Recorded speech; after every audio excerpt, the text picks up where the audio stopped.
Escrito 152. Los sucesos que desembocaron en la crisis de Cafarnaúm.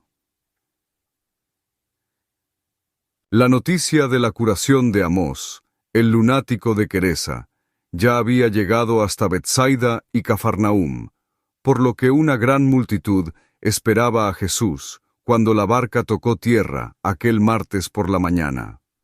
Entre esta gran afluencia de personas se encontraban los nuevos enviados del Sanedrín de Jerusalén, llegados a Cafarnaúm para vigilar al Maestro y buscar pruebas para su captura y condena.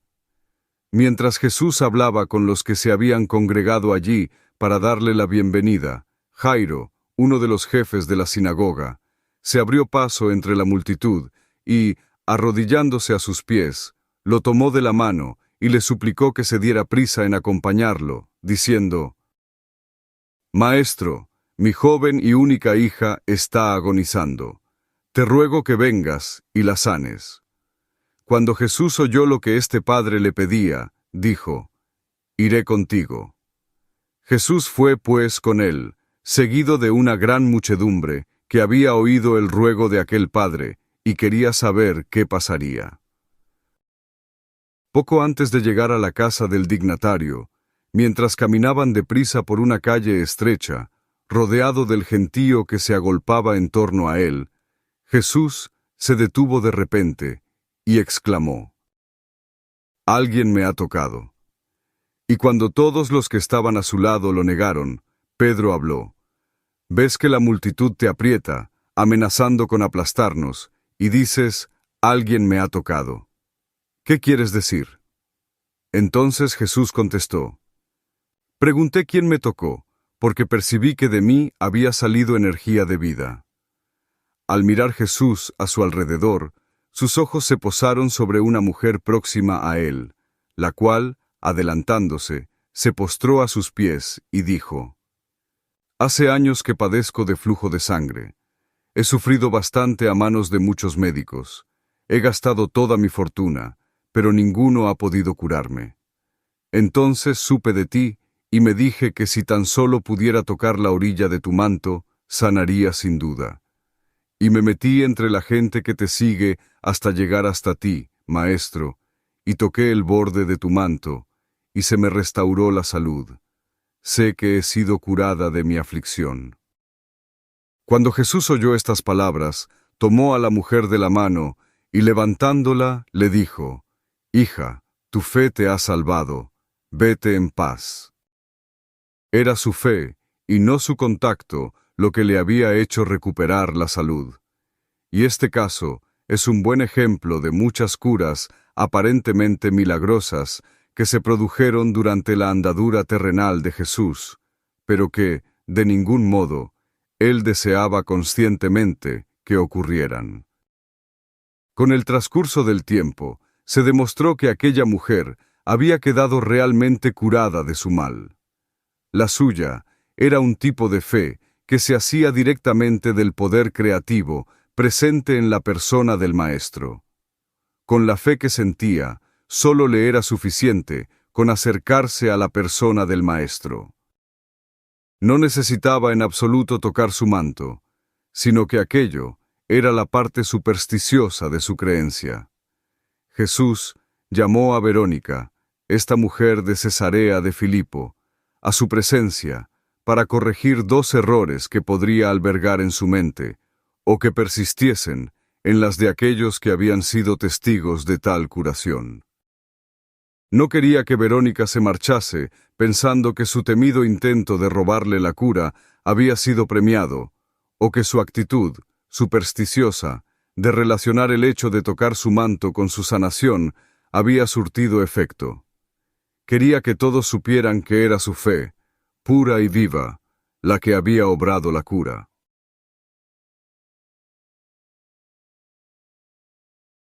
1. En casa de Jairo. Como era natural, Jairo estaba muy impaciente por el retraso surgido en llegar a su casa, así que aceleraron bastante el paso, pero ya antes de entrar en el patio del dignatario, uno de sus siervos salió diciendo: «No molestes más al maestro, tu hija ha muerto». Pero Jesús pareció no oír las palabras del siervo, porque llevando consigo a Pedro, Santiago y Juan, se volvió al desconsolado padre diciéndole: «No temas, cree solamente». Cuando se adentró en la casa, encontró ya allí a los flautistas con las plañideras, formando un alboroto impropio. También estaban los parientes llorando y lamentándose. Y cuando había echado a las plañideras fuera de la habitación, Jesús entró con el Padre, la Madre y sus 3 apóstoles. Les había dicho a las plañideras que la joven no estaba muerta, pero se burlaron de él y lo despreciaron. Entonces Jesús se volvió a la madre, diciéndole: «Tu hija no está muerta, sino que duerme».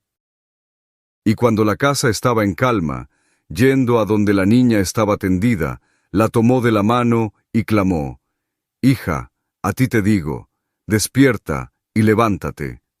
Y cuando la muchacha oyó estas palabras, inmediatamente se levantó y caminó por la habitación. Y seguidamente, una vez recuperada de su aturdimiento, Jesús mandó que le dieran algo de comer, porque llevaba mucho tiempo sin haber tomado alimentos. Al haberse levantado un gran revuelo en Cafarnaún en contra de Jesús, él llamó a toda la familia y les explicó que la joven había estado en coma tras una larga fiebre, y que no la había resucitado de entre los muertos, sino simplemente despertado. De igual manera, les comunicó todo esto a sus apóstoles, pero resultó inútil. Todos ellos creyeron que la había devuelto a la vida. Cualquier cosa que dijera para aclarar muchos de estos aparentes milagros tenía poco efecto sobre sus seguidores. Estaban obstinados en los milagros, y no dejaban pasar la oportunidad de atribuirle a Jesús un prodigio más. Jesús y los apóstoles regresaron a Betsaida una vez que él les encargara expresamente a todos ellos que no dijeran nada a nadie sobre aquello. Cuando Jesús salió de la casa de Jairo, 2 ciegos, a quienes un muchacho mudo les servía de guía, lo siguieron y le decían a gritos que los curara. En aquel momento, la fama de Jesús como sanador estaba en su punto más álgido. Dondequiera que iba, allí estaban los enfermos y los afligidos esperándolo. El maestro se veía ahora agotado, y esto empezaba a preocupar a todos sus amigos, temiendo que su continua labor de enseñanza y curación lo llevara hasta el colapso físico. Los apóstoles de Jesús no podían entender la naturaleza y atributos de este Dios hombre, y mucho menos la gente común. Como tampoco ninguna de las generaciones venideras han sido capaces de determinar lo que sucedió mientras Jesús de Nazaret estaba en persona en la tierra. Y ni la ciencia ni la religión tendrán posibilidad alguna de examinar estos hechos excepcionales por la sencilla razón de que no volverán a reunirse tales extraordinarias circunstancias, ni en este mundo, ni en ningún otro mundo de Nevadón.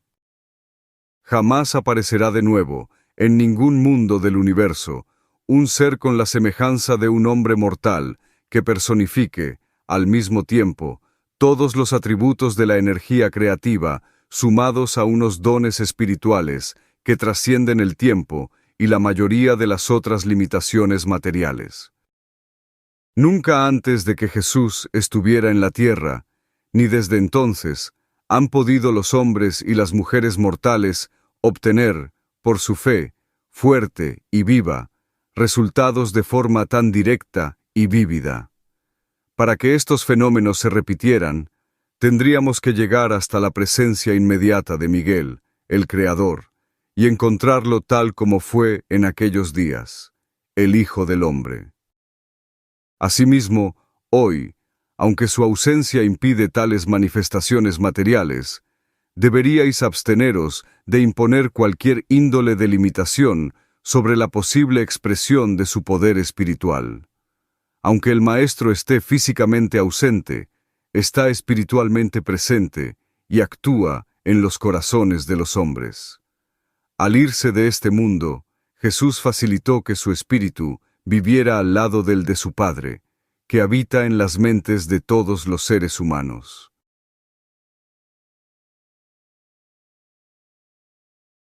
II. Alimentación de los 5000. Jesús continuó enseñando a la gente durante el día e instruyendo a los apóstoles y a los evangelistas por la noche. El viernes les anunció un permiso de una semana para que en esos días todos sus seguidores pudieran ir a casa o ir a ver a sus amigos, antes de prepararse y dirigirse a Jerusalén para la Pascua. Pero más de la mitad de sus discípulos se negaron a abandonarlo, y la multitud iba incrementando día a día, tanto que David Zebedeo quiso establecer un nuevo campamento, pero Jesús no dio su consentimiento. El Maestro había descansado tan poco el Sabbat, que la mañana del domingo, 27 de marzo, procuró alejarse de la gente. Algunos de los evangelistas se quedaron allí para hablar a la multitud, mientras que Jesús y los 12 planeaban marcharse, inadvertidamente, hacia la otra orilla del lago. Allí podrían disfrutar de un necesario descanso en un hermoso parque al sur de Betsaida Julias. Esta región era el lugar de vacaciones favorito de los habitantes de Cafarnaúm. Todos estaban familiarizados con estos parques de la costa oriental. Pero la gente no estaba dispuesta a permitírselo. Vieron la dirección que la barca había tomado, y alquilando cualquier embarcación posible, comenzaron a perseguirlos. Los que no lograron conseguir barcas, partieron a pie, rodeando el tramo superior del lago. A última hora de la tarde, más de 1000 personas habían localizado ya al Maestro en uno de los parques, y él les dirigió unas breves palabras. Pedro les habló a continuación. Muchos de ellos habían traído su propia comida, y después de cenar, se reunieron en pequeños grupos mientras los apóstoles y discípulos de Jesús les impartían enseñanzas. El lunes por la tarde, la multitud había aumentado hasta más de 3000 personas, y todavía, hasta bien entrada la noche, la gente, trayendo a todo tipo de enfermos con ellos, continuaba congregándose. Cientos de personas, de camino a la Pascua, habían decidido hacer una parada en Cafarnaúm, interesados en ver y oír a Jesús, y no querían de ninguna manera sentirse defraudados. Hacia el mediodía del miércoles, en este parque del sur de Betsaida Julias, se habían reunido unos 5000 hombres, mujeres y niños. El tiempo era placentero, se acercaba el fin de la estación lluviosa de esta zona. Felipe había traído víveres, que estaban al cuidado de Marcos, el joven recadero, con la intención de alimentar a Jesús y los 12 durante 3 días. Hacia la tarde de este día, el tercero para casi la mitad de los que se habían congregado allí, la multitud ya había consumido casi toda la comida que había traído. David Zebedeo no disponía aquí de una ciudad hecha de tiendas para poder alimentar y albergar a tal número de personas, ni Felipe se había aprovisionado de tanto alimento. No obstante, la gente, a pesar de estar hambrienta, no quería irse. Se murmuraba que Jesús, queriendo evitar problemas tanto con Herodes como con los líderes de Jerusalén, había elegido este sitio tranquilo, fuera de la jurisdicción de todos sus enemigos, por ser el lugar más conveniente para ser coronado rey. De hora en hora, el entusiasmo de la gente iba en aumento. A Jesús no se le había dicho ni una sola palabra de esto, aunque él sabía claramente todo lo que estaba sucediendo. Incluso los 12 apóstoles se habían contagiado de estas ideas, y los evangelistas más jóvenes, aún más. Los apóstoles que estaban a favor de proclamar rey a Jesús eran Pedro, Juan, Simón Celotes y Judas Iscariote. Los que se oponían a este plan eran Andrés, Santiago, Natanael y Tomás. Mateo, Felipe y los gemelos Alfeo estaban indecisos. Joab, uno de los jóvenes evangelistas, era el cabecilla de esta trama para convertirlo en rey. Esta era la situación hacia las 5 de la tarde del miércoles, cuando Jesús le pidió a Santiago Alfeo que llamara a Andrés y Felipe. Jesús dijo: «¿Qué vamos a hacer con la multitud? Ya llevan 3 días con nosotros, y hay muchos que tienen hambre, no tienen comida». Felipe y Andrés se miraron entre sí, y entonces Felipe respondió: «Maestro, mándalos a que vayan a las aldeas de alrededor y compren alimentos». Y Andrés, temeroso de que se llevara a cabo la trama urdida para coronar rey a Jesús, se sumó rápidamente a Felipe, diciendo: «Sí, maestro, pienso que sería mejor despedirlos para que sigan su camino y consigan comida, mientras descansas un rato». En aquel momento, otros apóstoles se habían sumado a la conversación. Entonces Jesús dijo: «Pero no deseo dejarles marchar hambrientos. ¿Es que no podéis darles de comer?». Aquello enervó a Felipe, que contestó inmediatamente: «Maestro, ¿dónde podemos ir a comprar pan para la multitud aquí en medio del campo? Ni 200 denarios serían suficientes para el almuerzo». Antes de que los apóstoles pudiesen decir nada, Jesús se volvió a Andrés y Felipe y les dijo: «No quiero despedir a esta gente. Están aquí como ovejas sin pastor. Me gustaría darles de comer. ¿Qué comida traemos?». Mientras Felipe conversaba con Mateo y Judas, Andrés fue a buscar al joven Marcos para comprobar con qué provisiones contaban aún. Cuando regresó a Jesús, dijo: «Al muchacho solo le quedan 5 panes de cebada y 2 pescados secos». Y Pedro añadió rápidamente: «Aún tenemos que cenar». Jesús permaneció en silencio durante un instante. Su mirada estaba ausente. Los apóstoles no dijeron nada. Jesús se volvió de repente hacia Andrés y dijo: «Tráeme los panes y los peces».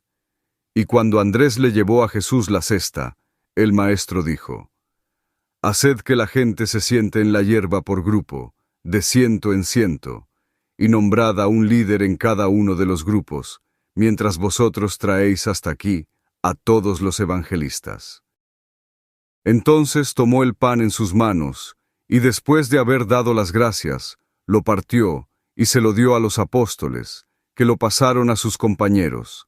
Estos, a su vez, se lo llevaron a la multitud. De la misma manera, Jesús partió y repartió los peces, y comieron todos, y se saciaron. Y cuando acabaron de comer, Jesús dijo a los discípulos: «Recoged los pedazos que sobran para que nada se pierda». Cuando terminaron de recogerlos, tenían 12 cestas llenas. Fueron unos 5,000 hombres, mujeres y niños los que comieron de aquella extraordinaria y abundante comida. Y este fue el primero y único milagro de la naturaleza que obró Jesús, habiéndolo planeado previamente y de forma consciente. Es verdad que sus discípulos estaban predispuestos a considerar como milagros muchas cosas que no lo eran, pero aquí se realizó un ministerio auténticamente sobrenatural. En este caso, se nos explicó que Miguel multiplicó los componentes de la comida, tal como siempre lo hace, salvo que eliminó el factor tiempo y el visible cauce vital.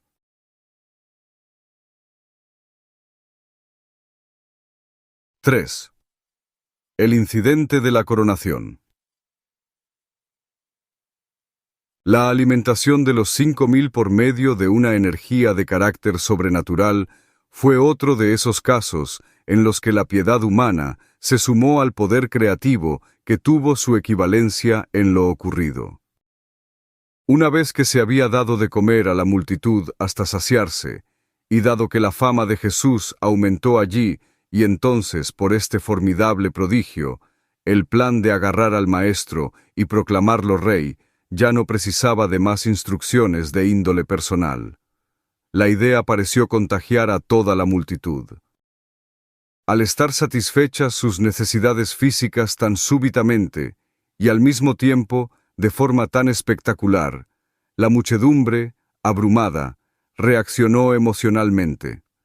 Durante mucho tiempo se había enseñado a los judíos que con la llegada del Mesías, el hijo de David, nuevamente fluiría la tierra con leche y miel, y que el pan de vida se derramaría sobre ellos como se suponía había caído el maná del cielo sobre sus ancestros en el desierto. ¿Y es que no se habían cumplido ya, por completo y ante ellos, todas sus expectativas?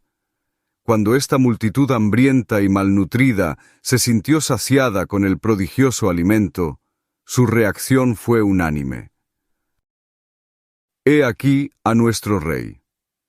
El libertador de Israel, hacedor de portentos, había venido. En los ojos de esta gente sencilla, el poder de alimentar conllevaba el derecho a gobernar.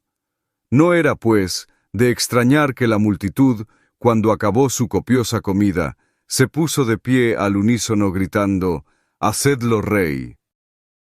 Este portentoso grito entusiasmó a Pedro y a aquellos apóstoles que seguían esperanzados en que Jesús reivindicara alguna vez su derecho a gobernar. Pero estas vanas esperanzas no iban a persistir mucho tiempo. Cuando el fuerte grito de la multitud aún reverberaba por las rocas cercanas, Jesús se subió sobre una gran piedra y, levantando la mano derecha para que le prestaran atención, dijo, «Hijos míos, vuestras intenciones son buenas, pero sois estrechos de miras y materialistas de mente». Se produjo una breve pausa. Allí estaba este fornido Galileo, de porte majestuoso, ante el hechizante resplandor del crepúsculo de aquella costa oriental. Todo él parecía un rey, mientras continuó hablándole a la atónita multitud. «Deseáis hacerme rey, no porque vuestras almas se hayan iluminado por alguna gran verdad, sino porque vuestros estómagos están llenos de pan. ¿Cuántas veces os he dicho que mi reino no es de este mundo? Este reino de los cielos que nosotros proclamamos es una hermandad espiritual, y ningún hombre la gobierna sentado en trono material.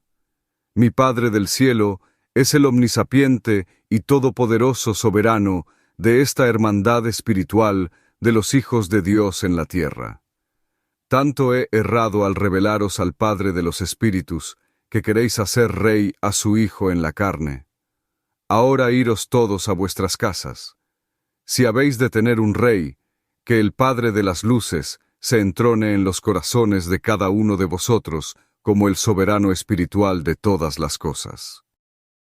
Estas palabras de Jesús hicieron que la multitud se fuese de allí ofuscada y descorazonada.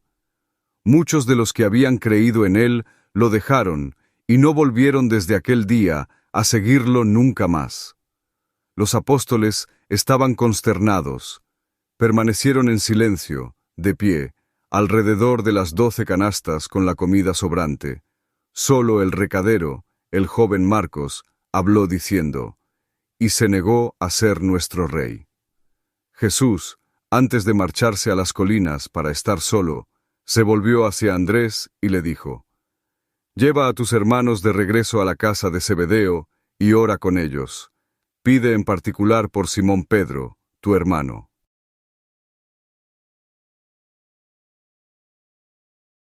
4. La visión en la noche de Simón Pedro. Los apóstoles, sin su maestro, que había hecho que se fueran por sí mismos, entraron en la barca, y en silencio empezaron a remar hacia Betsaida, en la orilla occidental del lago. De los 12, ninguno se sentía tan atribulado ni abatido como Simón Pedro. Apenas si dijeron palabra. Todos pensaban en el Maestro, solitario en las colinas. Es que los había abandonado. Nunca antes les había dicho que se fueran, negándose a ir con ellos. ¿Qué significado tenía todo aquello? La oscuridad descendió sobre ellos, porque soplaba un viento contrario que les impedía avanzar. Conforme transcurrían las horas de oscuridad y remaban duramente, Pedro se sintió muy cansado y cayó, exhausto, en un profundo sueño. Andrés y Santiago lo pusieron en el asiento acolchado de la popa de la barca para que descansara. Mientras los demás apóstoles bregaban contra el viento y las olas, Pedro tuvo un sueño en el que vio a Jesús venir hacia ellos, caminando sobre el mar. Cuando pareció estar a la altura de la barca, Pedro gritó: «Sálvanos, Maestro, sálvanos».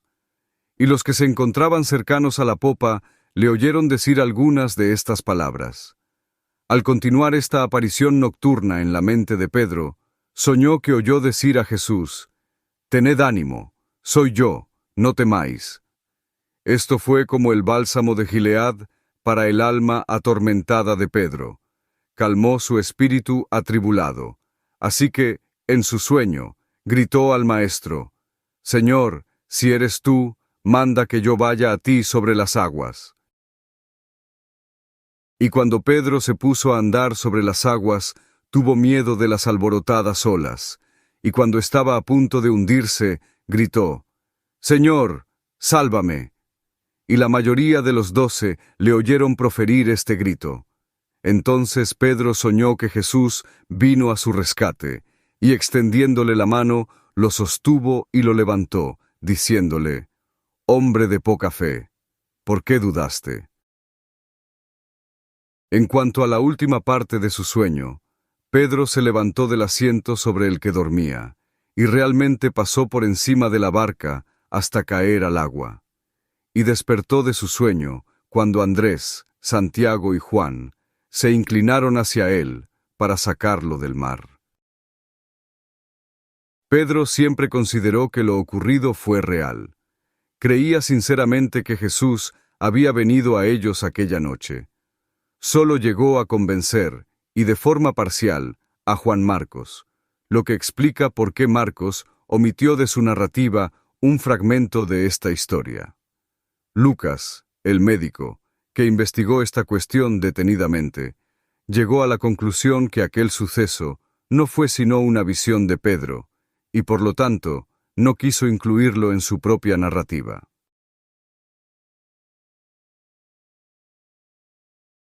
5. Vuelta a Betsaida. El jueves por la mañana, antes del amanecer, anclaron su barca a corta distancia de la costa, cerca de la casa de Zebedeo, y trataron de dormir hasta casi el mediodía. Andrés fue el primero en levantarse, y al ir a caminar junto al mar, encontró a Jesús en compañía del muchacho de los recados. Estaba sentado sobre una piedra a orillas del agua.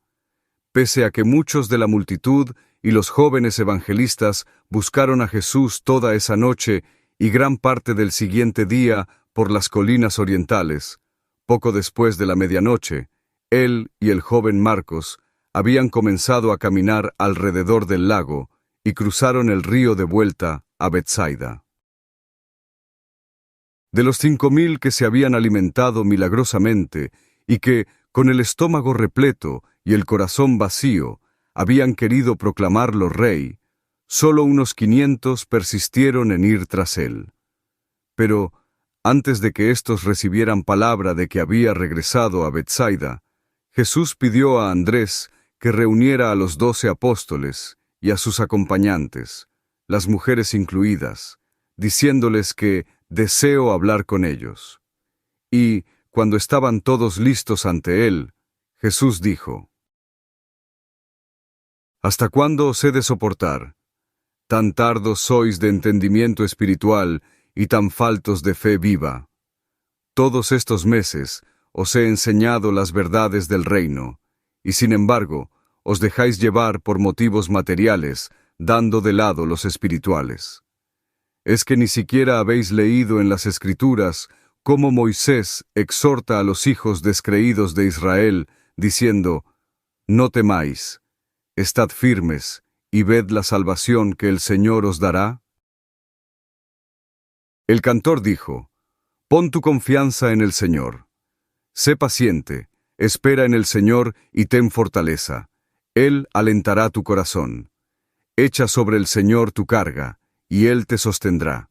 Esperad en Él en todo tiempo, y derramad delante de Él vuestro corazón, porque Dios es vuestro refugio. El que habita al abrigo del Altísimo, morará bajo la sombra del Omnipotente.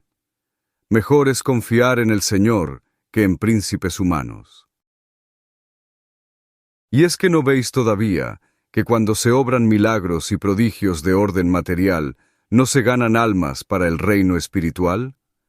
Alimentamos a la multitud, pero esto no les llevó a tener hambre del pan de vida, ni sed de las aguas de la rectitud espiritual. Cuando se sació su hambre, no buscaron entrar en el reino de los cielos, sino que quisieron proclamar Rey al Hijo del Hombre, según el modo de los reyes de este mundo, solo para poder seguir comiendo pan sin tener que afanarse por ganarlo. Y todo esto, en lo que muchos de vosotros participasteis en mayor o menor manera, no hace nada por revelar al Padre Celestial ni por hacer avanzar su reino en la tierra. ¿Es que no tenemos suficientes enemigos entre los líderes religiosos del país y sin necesidad de hacer algo que probablemente pueda también enfurecer a los gobernantes civiles? Oro para que mi Padre unja vuestros ojos y veáis y abráis vuestros oídos para poder oír, a fin de que pongáis toda vuestra fe en el Evangelio que os he enseñado. Entonces Jesús anunció que era su deseo retirarse unos días a descansar con sus apóstoles antes de estar listos para dirigirse a Jerusalén y celebrar la Pascua, y prohibió a los discípulos y a la multitud que lo siguieran.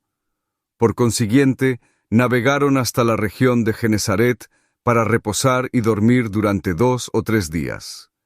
Jesús se estaba preparando para una gran crisis de su vida en la tierra, y por lo tanto, pasó mucho tiempo en comunión con su Padre de los cielos. La noticia de la alimentación de los 5.000 y del intento de hacer rey a Jesús despertó una amplia curiosidad e hizo cundir el miedo tanto entre los líderes religiosos como entre los gobernantes de toda Galilea y Judea. Aunque este gran milagro no aportó nada al fomento del Evangelio del Reino en las almas de los creyentes poco convencidos y de mentalidad materialista, sí sirvió para llevar a un punto crítico la propensión de la familia de apóstoles, inmediata de Jesús, y discípulos cercanos a la búsqueda de milagros y a su afán por tener un rey. Este espectacular suceso puso fin a la temprana etapa de enseñanza, entrenamiento y curación, preparando, pues, el camino para la inauguración de este último año de proclamación de ideas más elevadas y espirituales del nuevo Evangelio del Reino, filiación divina, libertad espiritual y salvación eterna. 6. En Genesaret. Estando de descanso en la casa de un rico creyente de la región de Genesaret, Jesús tuvo charlas informales con los 12 cada tarde. Los embajadores del reino no eran sino un grupo de hombres que, además de sentirse decepcionados, estaban serios, apesadumbrados y habían sido reprendidos. Pero, incluso tras lo ocurrido, y como los siguientes acontecimientos desvelaron, Estos 12 hombres todavía no habían conseguido librarse por completo de sus ideas, por mucho tiempo anheladas, y de las que estaban imbuidos, sobre la venida del Mesías judío. Los hechos de las últimas pocas semanas habían ocurrido con demasiada celeridad para que estos atónitos pescadores pudieran llegar a comprender todo su significado. Se precisa tiempo para que puedan producirse en hombres y mujeres cambios radicales y de envergadura en sus conceptos básicos y fundamentales sobre conducta social, actitudes filosóficas y convicciones religiosas. Mientras Jesús y los 12 se tomaban ese descanso en Genesaret, las multitudes se dispersaron. Algunas personas volvieron a sus casas y otras se dirigieron a Jerusalén para la Pascua. En menos de un mes, el número de aquellos entusiastas y declarados seguidores de Jesús, que sobrepasaba los 50.000 solamente en Galilea, se redujo a menos de 500. Jesús deseaba que sus apóstoles experimentaran la veleidad de sentirse aclamados por la gente, para que no se vieran en la tentación de confiar en tales expresiones temporales de histeria religiosa, cuando los dejara y tuvieran ellos por sí mismos que continuar con la labor del reino, pero su intención tuvo un efecto limitado sobre ellos. Durante su segunda noche en Genesaret, el Maestro contó de nuevo a los apóstoles la parábola del sembrador, añadiendo estas palabras: Como podéis ver, hijos míos, cuando se apela a los sentimientos humanos, el resultado es algo transitorio y absolutamente decepcionante, e igualmente vacío y yermo cuando apelamos exclusivamente al intelecto humano. Solo si apeláis al espíritu que vive en la mente humana, podréis tener la esperanza de conseguir un éxito perdurable y lograr esas portentosas transformaciones del carácter humano que pronto rinden copiosamente los auténticos frutos del espíritu en la vida diaria de quienes quedan así liberados de la oscuridad de la duda y entran en la luz de la fe, el reino de los cielos, por el nacimiento del Espíritu. Jesús enseñó que cuando se recurre a las emociones, se consigue atraer y concentrar la atención intelectual. Denominó a esa mente, así despierta y avivada, como la puerta de entrada al alma. Es en ella donde reside esa naturaleza espiritual del hombre que debe reconocer la verdad y responder al llamamiento espiritual del Evangelio, lo que resultará en verdaderas y permanentes transformaciones del carácter. De este modo, Jesús trataba de preparar a los apóstoles para la inminente conmoción que les aguardaba, la crisis en la actitud pública hacia Él, que se produciría en solo unos pocos días. Explicó a los 12 que los dignatarios religiosos de Jerusalén conspirarían con Herodes Antipas para acabar con ellos. Los 12 empezaron a ser más conscientes, aunque no de modo definitivo, de que Jesús no iba a sentarse en el trono de David. Vieron con mayor claridad que la verdad espiritual no progresaba mediante portentos materiales. Empezaron a percatarse de que lo sucedido con los 5.000 y el intento de la gente por hacer rey a Jesús fueron el punto álgido en las expectativas de un pueblo anhelante de milagros y prodigios, y la culminación de la aceptación de Jesús por las multitudes. Confusamente percibían y apenas anticipaban los tiempos de criba espiritual y de cruel adversidad que se aproximaban. Estos 12 hombres iban lentamente tomando conciencia de la verdadera naturaleza de su misión como embajadores del reino, y se aprestaron para las difíciles y duras pruebas con las que se enfrentarían el último año del ministerio del Maestro sobre la tierra. Antes de salir de Genesaret, Jesús los instruyó respecto a la milagrosa alimentación de los 5.000, diciéndoles concretamente por qué había realizado tal extraordinaria manifestación de poder creativo, y asegurándoles, al mismo tiempo, que no se había rendido, pues, ante la compasión que sentía por la multitud hambrienta, hasta que no había determinado si aquello era en conformidad con la voluntad del Padre.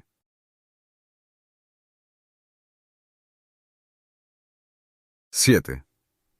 En Jerusalén.